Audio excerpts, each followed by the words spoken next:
Welcome to the TechLink Health Podcast, an on-demand source for the top trending healthcare topics and insights.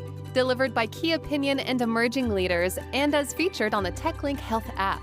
The healthcare industry is rapidly evolving, so our goal is to connect listeners to the most relevant insights, ranging from digital health to financial well-being to interesting side gigs. For more details, visit www.techlink.health.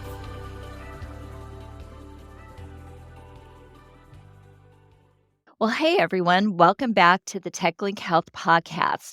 I'm Dr. Sarah Saman, and my guest today is John Bertrand, CEO of Digital Diagnostics. The proliferation of emerging technologies within healthcare stands to deliver the promises of increased efficiencies, more accurate diagnoses, and expanded access to care. And that funnels into the overarching theme of health equity. But the path to the future is still early in the development cycle, and there are several challenges as well as opportunities on the horizon. For one, there's the topic of data integrity and data biases to build sustainable and inclusive models. And then there's the need to build out future of society models to enhance regulation and to moderate the societal transformation process. At the same time, all of this is happening, we will need to rethink the future of work within healthcare and keep an open mind to the possibilities. So in today's episode, we'll dig deeper into the latest happenings of AI diagnostics and how the technology is shaping the future of health,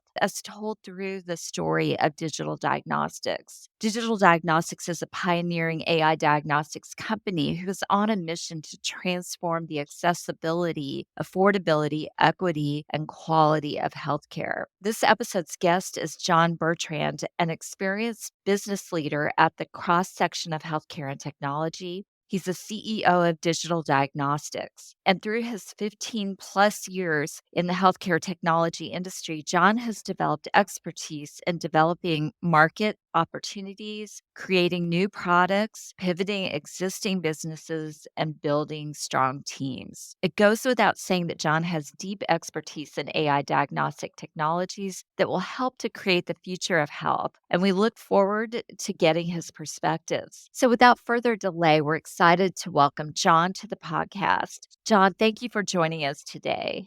It's a pleasure to be here. Thank you for having me. To start and to give our listeners some background, can you take a moment to introduce yourself in a bit more detail and tell us about your journey into that AI diagnostic space? I started in healthcare in 2006, right out of undergraduate. I went to school for business at Purdue, always knew I was going to get into healthcare. Both my parents are in it, one on the provider side, one working for a vendor. And it was just the assumption, like, you're going to go to school, you're going to get a degree, and you're going to go work in healthcare.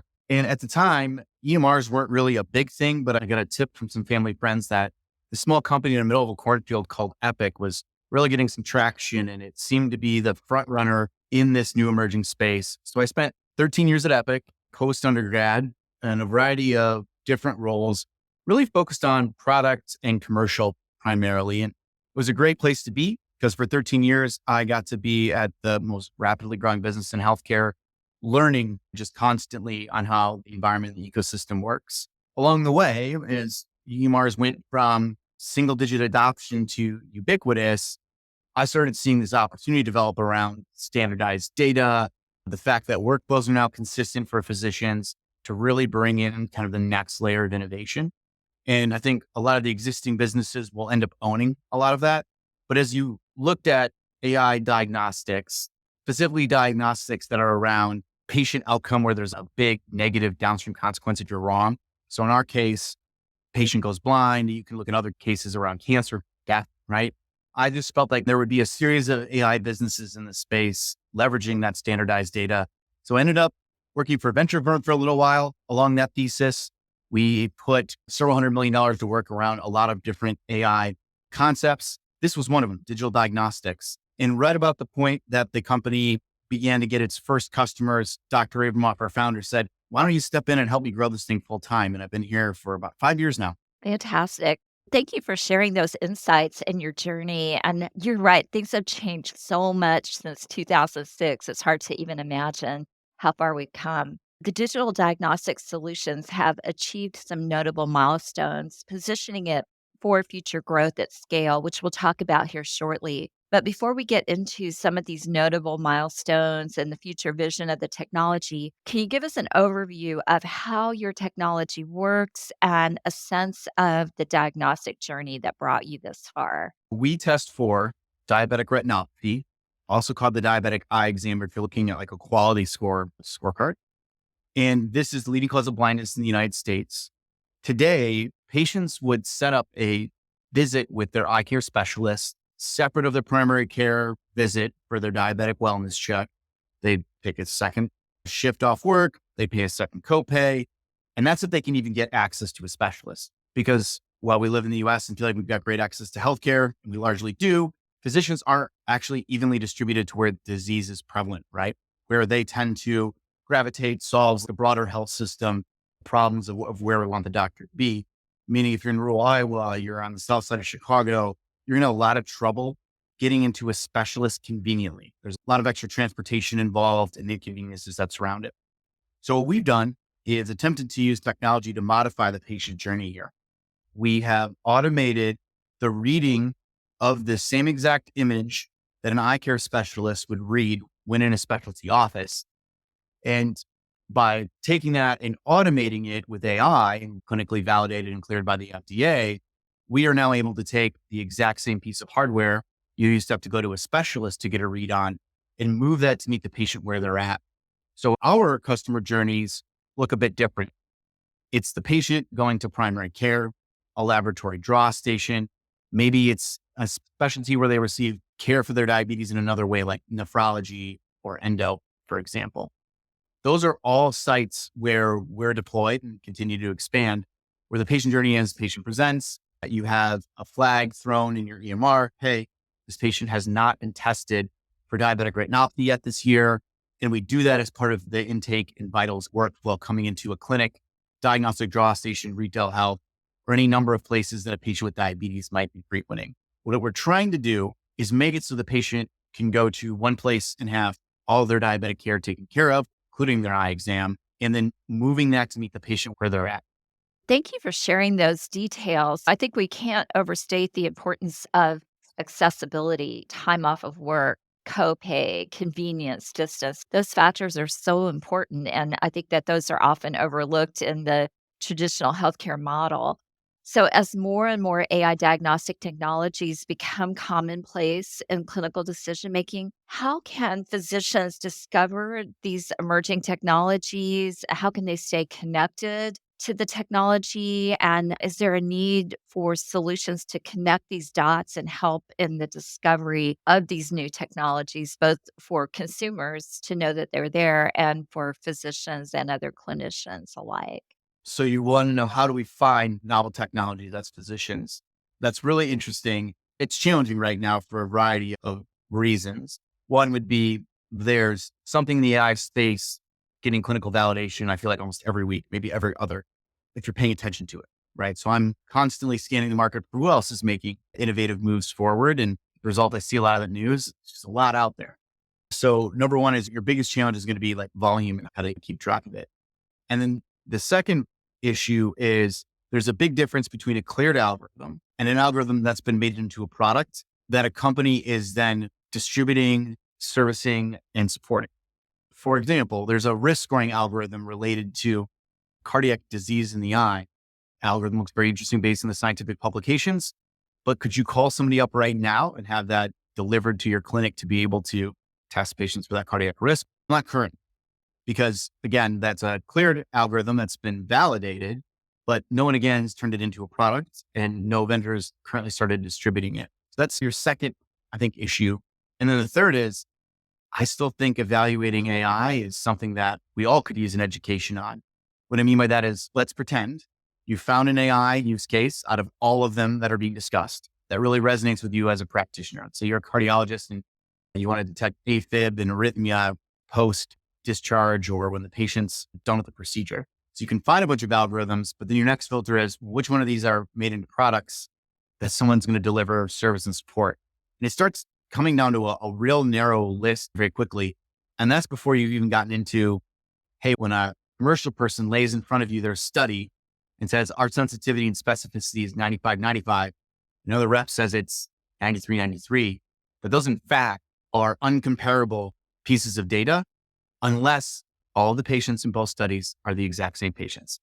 And I guess you can make an argument if we maybe look at holding certain demographics consistent, they start becoming more like or similar studies. But I see a lot right now where people from physicians to computer science people to lay people like myself with no specialization look at the data and are like, oh, this one's better, clearly, because the numbers are higher. And it's actually not, because that's not really what was tested here. So there's not a silver bullet that I would necessarily offer. I think one of the better ways to find this stuff, go to your society related conferences, web pages. Those societies seem to be great places that help AI companies that are promising in a specialty get exposure, get traction. There's usually a vetting process that happens with those.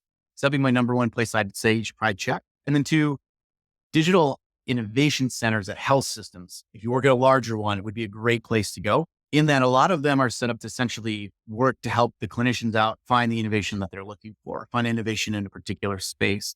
So I have colleagues I've worked with in past lives that run these now, where they have such an interesting mandate where it's physicians that want to bring in innovation in a particular segment, kind of work with them on what exactly are we looking for. And now you're leveraging your digital innovations team to go find and diligence that a little bit. So I guess those are the two areas I would go look what's going on with my society around new innovation topics around AI, use your innovation center. But in general, I would say going out and trying to select this on your own, unless you're already an expert, something I would be a little bit more careful on, because even if you know what you're doing, you can be picking something that not quite a fit for what you're looking for. Great. Let's take a little detour and just give me the perspective of how a patient would access this technology and what their experience might be and how that's going to integrate with their physician and how this ultimately becomes part of their healthcare. Talked a little bit about the patient journey earlier. The patient presents, you use an alert within their EMR typically to say, hey, you have diabetes, you've not had this test. We do it during the intake workflow. But in terms of the larger ecosystem, what happens to me as a patient post diagnostic process when I get into the journey aspect of things, the results for us is instantaneous. So we're the first example of diagnosing a patient without the physician in the loop. And because of that, we can have in the EMR waiting for your primary care doc, PA, as soon as they open the chart, full diagnostic report that maps to a CPT and ICD-10 code that close your care gaps in a reimbursed and fee-for-service settings as well. You're going to be presented with this positive, negative. Do I refer or not refer from here? The provider in the primary care setting is elevating their practice in the sense that they are able to offer this more complete conversation with a patient with diabetes about managing that condition. So it's education on what is diabetic retinopathy, what can you do to prevent the path towards blindness, what does it mean if I'm positive, what does it mean if I'm negative, where do I need to go next? It's really coach is the role we're seeing the primary care providers play, which they do today. We're just expanding it so they can be more comprehensive. From there, it depends on the health system. If eye care is integrated, that'd be a simple accept the referral to your internal eye care. If not, you're coordinating a referral outside or giving the patient an idea of where they can seek care.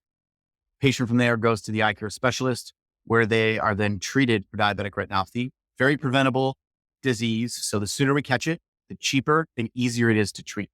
The sooner you catch it, we could be talking about pills you take each day. If we catch it later, you might be talking about injections or laser treatments that are quarterly for several years, if not the rest of your life. So there's a lot of motivation for patients to catch this early, for providers to catch this early, for payers to catch this early. And we really focus with our partners on the care delivery side with just working with them and supporting them on making sure we've got that pathway to treatment. Fantastic.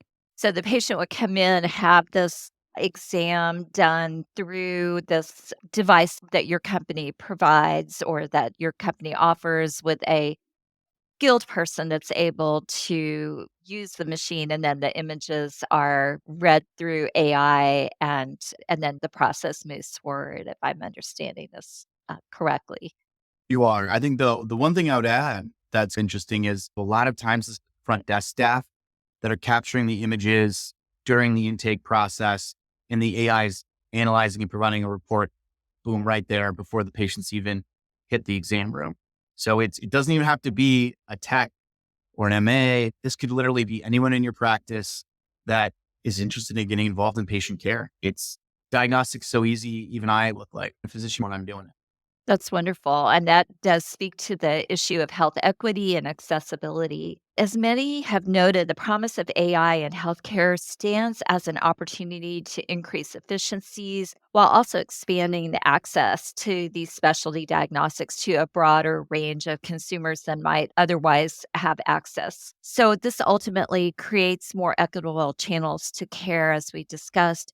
Tell us more about this journey to health equity and what is the ideal scenario? And then on the flip side, what do you see as the potential risk? This concept of equity in healthcare, at least in the AI space, starts as early as product design or inception. Because when you're talking about AI, equity needs to be contemplated not only in the build, but also the deploy phase, right? And most people, you see the AI in practice, and that's when you start worrying about equity. But how the product performs and knowing the outcomes will be fair or consistent, I should say, from demographic to demographic, where say biomarkers change and have an impact on calling disease or no disease, starts with even the data design, right? So we're trying to diagnose the disease. How do these biomarkers change or look different as we move across different populations? And you need to build that in when you're figuring out, what does my training data need to look like? What does my validation data need to look like? Let's make sure we're running tests specific to where these biomarkers differ from human being to human being based on their immutable characteristics. So these are all pretty interesting concepts that start much earlier than I think most people realize. And our founder, Dr. Abramoff, started building the product that way because as a clinician, he's like, well, it starts with how do the biomarkers work? How do the biomarkers evolve depending on who I'm looking at, and built the product, think like a clinician does. A lot of that was pre-programmed in for us. And we do a lot of work right now, thought leadership with the FDA, even Michael publishing papers with them on, hey, this is exactly what we mean when we say equitable from a data, from a test and validation perspective. So it starts there. There's a few other areas I think the equity really shows up, where this technology has a lot of promise, and then we can get into what gets scary. When you're dealing with black box, or excuse me, locked algorithms, which is what we are, you build the algorithm, you set it, it's locked in place. It doesn't drift or move based on recent data. And then we're responsible for doing continuous efficacy monitoring, where we're monitoring how it's performing to look for diagnostic drift. And we have testing sites everywhere from Saudi Arabia to Czechoslovakia to New York downtown, right? And all over the world. So as the sun moves across the planet and our patients of our customers are being tested, we're constantly moving across different demographics with each minute and hour. So having a locked algorithm really matters. It is another way we really can, with continuous efficacy monitoring paired with it, continuing to keep an eye out from a safety perspective around equity. And then the final piece that I would mention here from an equity perspective, when you're clearing the product, we are very diligent in making sure we have tested it across patients that we've reached a critical mass or sample set by each demographic where the biomarkers start to change. So it's thought in build, it's thought in test, and then it's monitoring it once it's out live in the field. The scary downside part is if you don't build an AI right, or you don't test it properly, or you're missing some data and you have a gap in performance or a lag in performance, you are expanding that mistake dramatically very quickly. If you look at the speed at which, say, or the scale at which I should say, EMR vendors, med device vendors are operating on these large tech stacks on the back end. You can integrate an AI in once it's validated and you're running it over millions of patients before you really can process what you've actually done. So that's the downside, right? Is someone doesn't build it properly, doesn't test it properly, isn't monitoring it, and there is some type of error in their assumptions going into the product. You are expanding that mistake dramatically very quickly. Today, when a physician makes a mistake due to lack of understanding, lack of information, whatever the case might be, it's isolated to the patient or that disease state. Typically, it's not as though it's a mistake that they would repeat across all 10,000 patients on their panel, or the AI that'll happen very, very fast. So I do appreciate why the FDA has taken such a strong stand on this, why you see people like the WHO, the White House all coming out with standards around equity in the building of AI. So there is quite a bit of scrutiny here. If a product has gone through the FDA process, you should feel pretty darn confident in it. Where you want to watch is homebrew type AI, if you will. This is our research product. We haven't gone through all the steps that the FDA says you should. And even if you have the legal ability to use it, if it's not tested, I don't think you should. That makes perfect sense when we're dealing with people's health and their vision and other aspects of well being. So, thank you for sharing those valuable insights. When you're thinking about the efficiency gains from AI, what impact will this have on the future workforce of healthcare? You talked about being able to use people that have far less education than we often require in healthcare. It's well noted that burnout is on the rise and the industry as a whole is faced with talent shortages. So, how is AI going to fit into this dynamic? We actually are the first to study this as well. So I have lots to share here on this. We recently, and you can go back and recently it's November, see our productivity study that boosted provider caregiver productivity by 40% in hill tribes in Bangladesh. So what we actually did was we went to the most remote patients with diabetes we could find and had patients in various remote villages being tested by our device off of 5G. Again, low skilled, high school educated operator, villagers running it, capture the images, send them to our cloud, instant result back. And then partnering with the NGO Orbis, a flying eye hospital that comes in and treats patients for preventable blindness. They can now send a doc in once a month to basically treat the patients that are there and prevent the path towards blindness. And again, we're talking no doc for 1,000 miles, at least 1,000 kilometers around where they're at, where they don't really have access to a lot of infrastructure either. And we're not only able to create access for care that's equitable, but we're also boosting provider productivity by about 40% in that really challenging environment. Maybe more broadly, see it across anywhere that we go in that what we're doing for a specialist is we're taking the lowest skilled task they have on their schedule for the day that is arguably the least valuable to them. And we're offloading that to get a low skilled high school technician somewhere else and replacing that time with the interventions that only a human being with their cognition and training in medical school can actually do. So in a lot of ways, one, we're extending doctors by letting them practice top of license. Two, we're addressing burnout because rather than doing these repetitive tasks that you've known how to do since you were a resident, let's get you more patients that actually need that deep medical knowledge and have more of a problem to be solved or treatment to be delivered, which again is more of a provider happiness generator than anything else.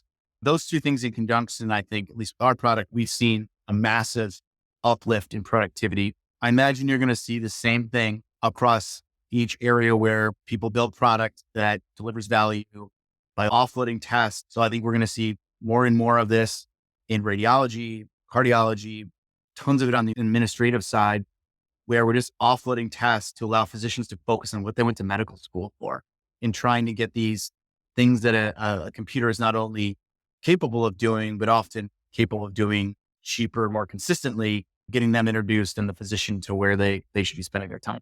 That sounds like really meaningful change, something that could really make a difference in not only a physician's satisfaction, but obviously in patient care. So, one important milestone for the global implications of digital diagnostics solution is this ability to leverage the AI technology at global scale, as you've talked about in these remote villages, and also seen through notable agreements such as with the Kingdom of Saudi Arabia in 2022. So, based on that experience and others, what are some of the lessons learned or best practices with regards to implementing these types of solutions within global jurisdictions? And how will this type of collaboration continue to evolve in the future?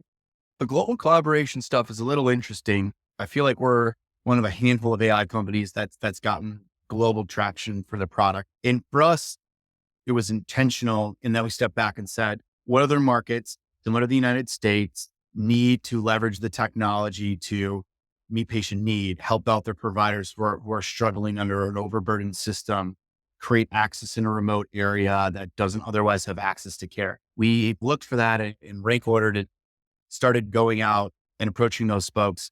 So if you're going to do this, something you have to be intentional about as a business. But I'd also say it's not for every one of these AI applications. The market conditions, specifically the healthcare ecosystem itself, has got to meet largely a lot of the same criteria you have for your product where it's already been built in the United States. And then there's this thing called reimbursement that you have to step back and look at and go, given this country's reimbursement schema, a per capita spend, support a business here, which is a part of my job I don't love, but you do have to ask those questions. Bangladesh makes a ton of sense for us because Orbis is a great partner bringing us in because they already want to be providing care there. Our tech just lets them do more faster for cheaper. Great. Like that's a great partnership. If Bangladesh were to call on their own and say, hey, why don't you come out and help us out? We'd struggle to find a way to make enough business sense to even break even on it. So it does depend a little bit on the market, where you're going to be. And it goes back to, I think, why equity in AI from a build, validation, and monitoring perspective is so important, because if you're going to build a product, you want it to be broadly applicable across the globe rather than having to localize it every single time you go there. So again, if you're using those principles from an equity perspective we discussed earlier, that's actually viable for you as a business. I see international continuing to play a big opportunity from a growth perspective, but at the same time, you got to watch the local economic differences. I think maybe the final comment I'd make back to your earlier point of how do I know AI is good or not as a clinician making a decision, or how do I find innovation that I want? I think you also have to, when you're expanding AI to kind of a global marketplace, is every jurisdiction that's clearing a product, clearing it with the same rigor that you're seeing out of the FDA? Because there are differences today. And a lot of times you'll see a product clear in Europe and you'll never hear of the United States because there's a different threshold from a performance perspective. And for whatever reason, they've decided that's the performance they're going to top out at. Would you want your mother treated with that product in the United States? Probably not, even if it's okay for the EU patients. Excellent point. Another important milestone is this partnership with the healthcare corporation Baxter. So tell us more about the implications of that partnership across the spectrum of consumers, clinicians, and organizations, and how these types of partnership models can be leveraged across the emerging landscapes of AI diagnostics. Our relationship with Baxter is around product Luminetics Core, which detects diabetic retinopathy, diabetic eye exam. We are partnering with them to offer that on their RetinaView network, which is about 9,000 connected devices, testing patients today using human beings as the remote graders. So what we'll be doing is improving on the product by removing the requirement for the grader to be present, allowing you to do an instantaneous diagnosis and report out with the patient still in the room. Because in their world and in a telemed world, the image is captured, it goes to a remote reader, and then it comes back one or more days later. Similar to teleradiology, right? If you're familiar with that flow, same type of concept. But by automating it, we're able to, again, provide that diagnosis at the point of care, start that patient down their journey towards intervention and treatment. And then from Baxter's perspective, it allows them to take a device that was otherwise at paper rate when not in the hands of a physician and turn it into an intelligent diagnostic, if you will. So that partnership gives us tremendous leverage here in the United States. It also puts us on a handheld imager. So today we're on a desktop, which is the standard and has been for decades. Think of something the size of a small printer. And we're now with Baxter's device moving on to something the size and weight of a football. So this will allow us to bring our vision saving diagnostic testing into the patient's home as part of like care gap delivery services. This makes it mobile to bring from a health fair to health fair, right? To make sure that we're able to move the device to meet the patient where they're at. In addition, it's the best cost of goods in the hardware space that's out there.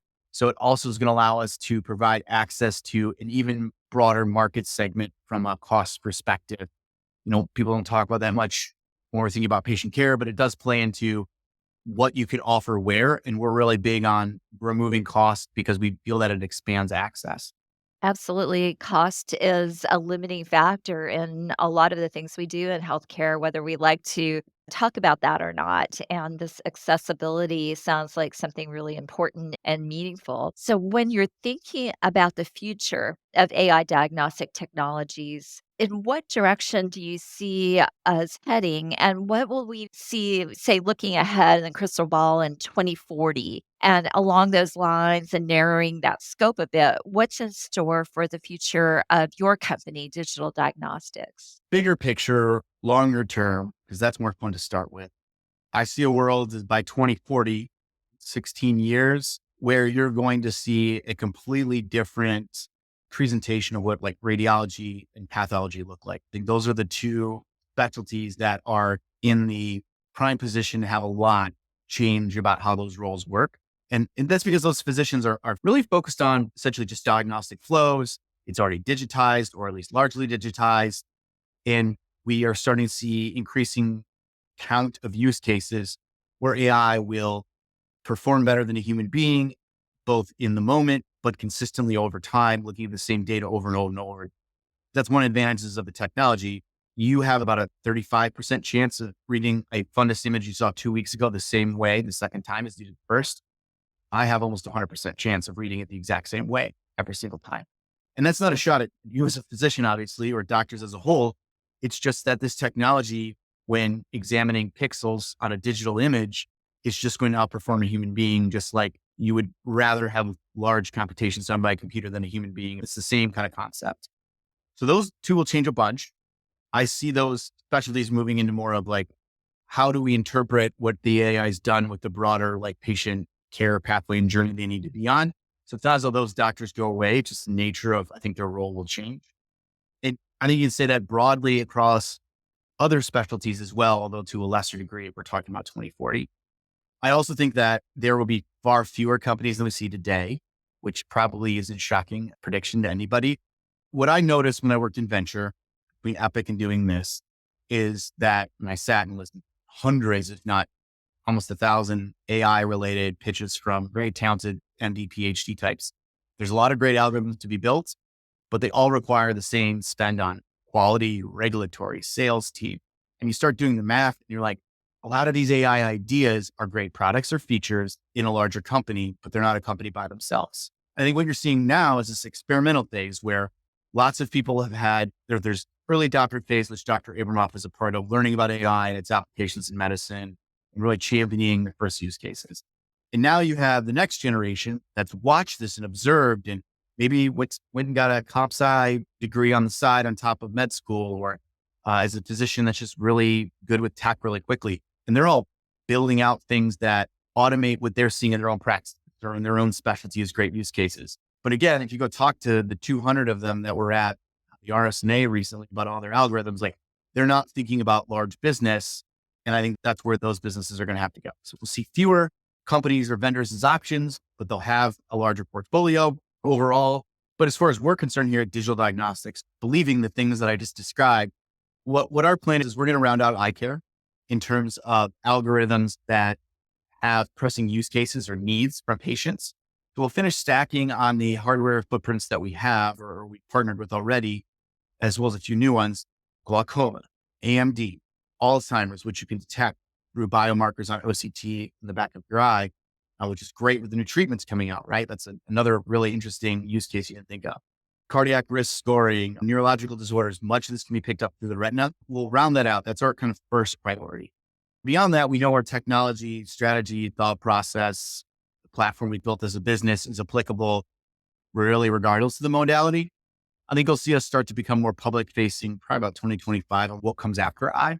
But right now for us, we're going to round that out first because again, talking to the same customers, same patients, really just adds exponential values, putting one additional algorithm on top of it, right? Linear move in terms of number of algorithms, but exponential in terms of clinical value.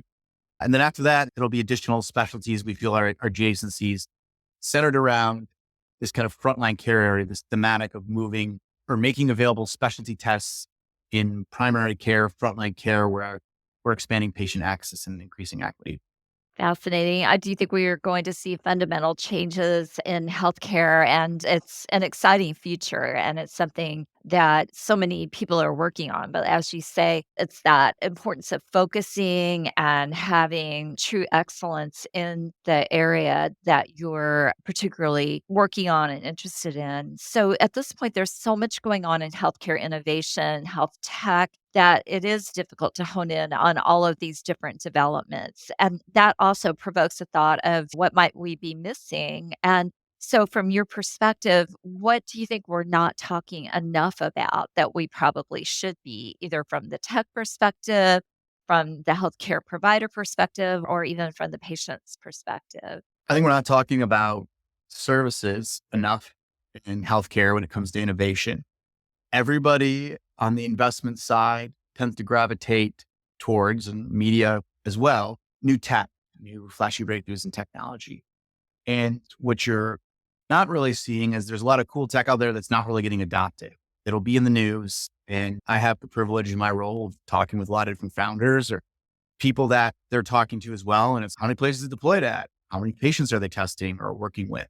And the numbers come back and you're like, okay, so they proved it scientifically and that's cool innovation. It's safe, but we don't have any real kind of like traction here to speak of. And I think right now we've gone through this moment because that's where the capital dollars were. And some of this new tech has come out of just like tech.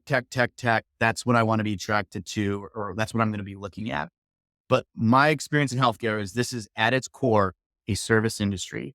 The atomic unit is providing service to the patient and everything builds up from that. So the tech is just like a kind of whatever. Honestly, once you get past people like you and I get excited about it just for its uniqueness or innovative potential that it brings. So I think we're really missing right now in the innovation discussion. How does the service aspect of things play into what we're doing with technology? Right? Because you can drop off full tech, but if no one uses it, it just sits gathering dust and basically paperweight.